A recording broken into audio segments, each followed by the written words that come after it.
Na Trilha da História. Uma mini-biografia do Brasil e do mundo.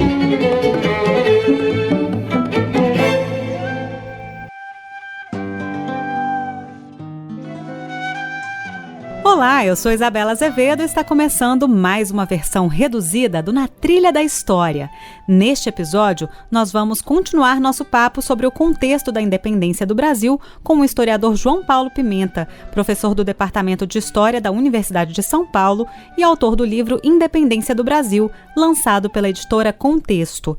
Ele nos conta que desde 1808, Dom João comandava o Império Português a partir da cidade do Rio de Janeiro, mas em 1821 ele se viu obrigado a voltar para Lisboa. O retorno do rei foi uma exigência de um levante que eclodiu na cidade do Porto, em Portugal. Ele começou em agosto de 1820, na cidade do Porto, lá em Portugal, e depois ele tomou conta do país e teve também enorme repercussão do outro lado do Atlântico, isto é, no Brasil. Foi um movimento que teve início com pessoas descontentes pelo fato de que a corte tinha se transferido ao Brasil e tinha ficado no Brasil. A transferência da família real para o Brasil havia sido uma estratégia definida pelo Conselho de Estado para proteger o reino português das tropas de Napoleão Bonaparte, que invadiram Lisboa em 1807. A transferência da corte foi uma medida de emergência, mas também uma estratégia política para garantir a sobrevivência do Império Português. Não era para criar a independência do Brasil, pelo contrário, era para evitar qualquer quebra na unidade do Império Português.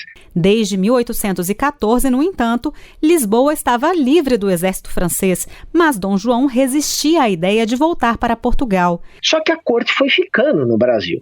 Ela foi entendendo, seus dirigentes, que era importante ficar no Brasil para evitar o contágio, principalmente dos movimentos de independência da América Espanhola. Então a corte foi ficando no Brasil para evitar a independência do Brasil, e isso mesmo depois que as guerras napoleônicas já tinham terminado. Então não existia mais o motivo que originalmente tinha feito a corte mudar a sua sede de Portugal para o Brasil. Nesses anos em que a família real permaneceu no Rio de Janeiro, os portugueses se sentiram abandonados e depois da Revolução do Porto não teve mais jeito. O rei Dom João VI partiu para Lisboa, mas deixou para trás o filho Dom Pedro como príncipe regente. Mas aí o que aconteceu, Isabela? E por que essa revolução foi decisiva, então, para a independência do Brasil? Foi decisiva porque, à medida em que foram sendo formados governos no Brasil leais à Revolução do Porto, veja, eles eram leais a Dom João também, mas eles queriam uma monarquia constitucional. E à medida em que foi se formando uma grande assembleia em Portugal para reunir representantes da nação portuguesa, deputados de todo o Império Português que deveriam então legislar e fazer uma constituição para o Reino Unido de Portugal, Brasil e Algarves, esses deputados foram entrando em conflito.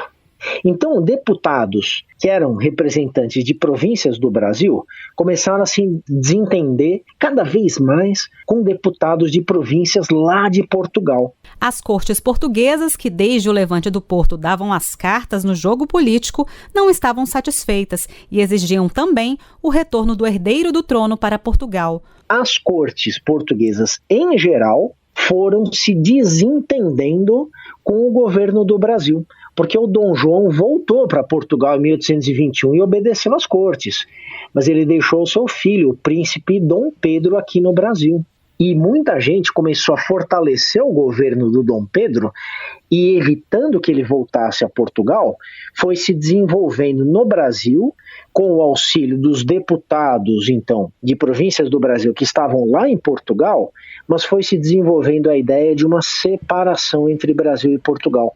Começou a surgir, finalmente, então, um projeto de independência do Brasil que não tinha existido até então. Esta foi a versão reduzida do Na Trilha da História. O episódio completo tem 1 hora e traz, além da entrevista na íntegra com o historiador João Paulo Pimenta, músicas do violonista português Pedro Joia, acompanhado por grandes nomes da música brasileira. Quando sua mão pousou na minha, eu estava certa que tinha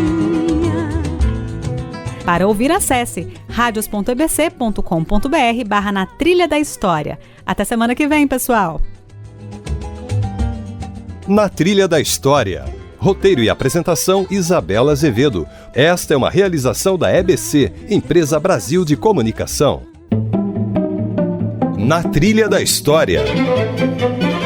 Uma mini biografia do Brasil e do mundo.